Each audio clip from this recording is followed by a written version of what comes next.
Good morning friends, welcome to Kranti English YouTube channel. Kranti English YouTube channel में आपका स्वागत है। फ्रेंड्स, आज हम लोग पढ़ने जा रहे हैं डेमोन्स्ट्रेटिव प्रोनाउंस। डेमोन्स्ट्रेटिव प्रोनाउन ये प्रोनाउन यानी कि सर्वनाम का एक प्रकार है, एक भेद है, एक टाइप है। डेमोन्स्ट्रेटिव प्रोनाउंस क्या होते हैं, कितने होते हैं, हम सेंटेंस में उसका यूज कैसे करेंगे, इन्हीं सारी चीजों को आज हम लोग इस वीडियो के माध्यम से समझने की कोशिश करेंगे। तो चलिए वीडियो को शुरू करते हैं। डेमोन्स्ट्रेटिव प्रोनाउंस, सबसे पहले डेमोन्स्ट्रेटिव प्रोनाउन को हिंदी में बोला जाता है संकेतवाचक सर्वनाम। इसको क्या बोला जाता है? संकेतवाचक सर्वनाम। और अगर आपके मन में यह सवाल आ रहा है कि डेमोन्स्ट्रेटिव प्रोनाउन किसे कहते हैं, तो सीधी सीधी बात यह है कि दिस, दैट, दीज और दोस, इन्हीं को हम लोग क्या बोलते हैं? डेमोन्स्ट्रेटिव प्रोनाउंस बोलते हैं। ये जो डेमोन्स्ट्रेटिव वर्ड है ना, ये एडजेक्टिव है। ये डेमोन्स्ट्रेट से बना है। किससे बना है? डेमोन्स्ट्रेट से बना है। ये डेमोन्स्ट्रेट का मतलब होता है DEMONSTRATE। डेमोन्स्ट्रेट का मतलब होता है इंगित करना, सूचित करना, निर्देशित करना, किसी चीज की तरफ इशारा करना। तो डेमोन्स्ट्रेट से डेमोन्स्ट्रेटिव, तो डेमोन्स्ट्रेटिव प्रोनाउन यानी कि संकेतवाचक सर्वनाम को संकेतवाचक सर्वनाम इसलिए बोला जाता है क्योंकि हम इनका यूज करके, इनका प्रयोग करके किसी व्यक्ति या वस्तु को हम सूचित करते हैं, निर्देशित करते हैं, इंगित करते हैं, उसकी तरफ इशारा करते हैं, है ना। और अगर इसके मीनिंग की बात करेंगे तो दिस मीन्स होता है यह। दिस मीन्स क्या होता है? दिस मीन्स होता है यह। और दैट मीन्स होता है वह। दैट मीन्स होता है वह। और दिस मीन्स होता है ये सब, है ना, ये सब। दिस मीन्स होता है ये सब। और दोज मीन्स होता है वे सब। दोज मीन्स होता है वे सब, है ना। दोज मीन्स होता है वे सब। तो ये जो दिस और दैट है, ये जो दिस, दैट, दिस, दोज, इसको थोड़ा सा आप नंबर के हिसाब से भी समझ लीजिए। ये 4 है। दिस और दैट ये सिंगुलर है, यानी कि एक वचन। यानी कि अगर आपको किसी एक व्यक्ति या वस्तु को सूचित करना हो, उसकी तरफ इशारा करना हो, उसको इंगित करना हो, तो उसके लिए आप दिस और दैट का यूज करेंगे। और अगर आपको एक से अधिक व्यक्तियों या वस्तुओं को इंगित करना हो, सूचित करना हो, उनकी तरफ इशारा करना हो, तो उसके लिए आप दिस और दोस का आप यूज करेंगे, प्रयोग करेंगे।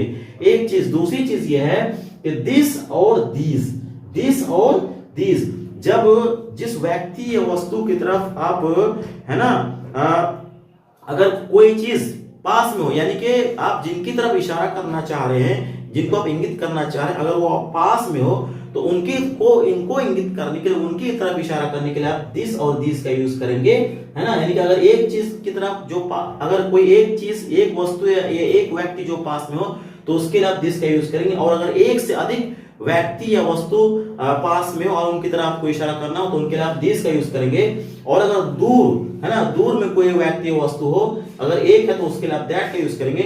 और अगर दूर में एक से अधिक व्यक्ति या वस्तु है और उनकी तरफ आपको इशारा करना, उनको आप इंगित करना चाहते हैं, तो उनके लिए आप क्या करेंगे?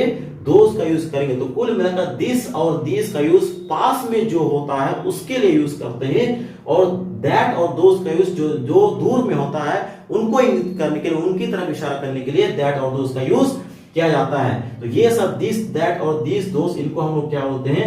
डेमोन्स्ट्रेटिव प्रोनाउंस बोलते हैं। आइए हम कुछ एग्जांपल लेते हैं। मैंने बोला this is my book, this is my book, this is my book. और मैंने बोला कि दीज आर माई बुक्स, है ना, these are my books, these are my books.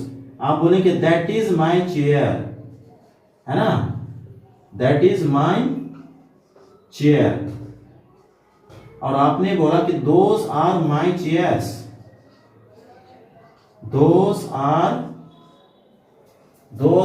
My chairs, है ना, those are my chairs. This is my book. इसमें this है, दीज है, दैट है, दोज है, इनको हम क्या बोलेंगे? डेमोन्स्ट्रेटिव प्रोनाउन यानी कि संकेतवाचक सर्वनाम बोलेंगे। दिस इज माई बुक यानी कि ये मेरी किताब है, यानी कि जो किताब है वो आपके पास है, उसकी तरफ इशारा कर रहे हैं। दीज आर माई बुक्स, एक से अधिक किताबें आपके पास है और उनकी तरफ इशारा कर रहे हैं, उसके लिए आपने यहाँ दिस का यूज कर रखा है। दैट इज माई बुक, किताब आपसे दूर है, दूर में किताब रखी हुई उसकी तरफ, उसको आप सूचित कर रहे हैं, उसकी तरफ इशारा कर रहे हैं, उसके लिए आपने दैट का यूज कर दिया। दोज आर माय चेयर्स, दूर में कुछ कुर्सियां रखी हुई हैं और उन कुर्सियों को के बारे में बात करने के लिए, इशारा करने के लिए आप दोस्त का प्रयोग कर रहे हैं। एक चीज, दूसरी एक चीज और चीज समझ लीजिए कि ये जो दिस, दीज और दैट, दोज है ना, इनका प्रयोग, चारों का प्रयोग डेमोन्स्ट्रेटिव एडजेक्टिव के रूप में भी हो सकता है।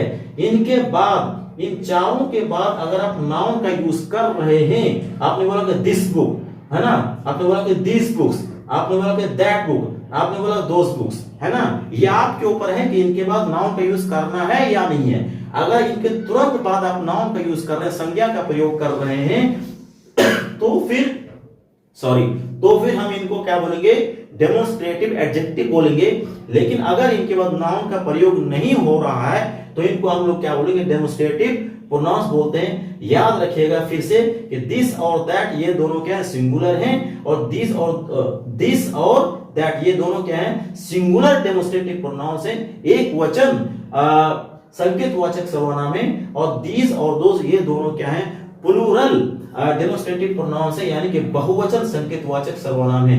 तो उम्मीद करते हैं कि डेमोन्स्ट्रेटिव प्रोनाउंस के बारे में मैंने जो जानकारी आपको दी वो जानकारी आपको पसंद आई होगी। अगर वीडियो अच्छा लगा है तो प्लीज लाइक और शेयर जरूर करिएगा। Thank you very much, good bye.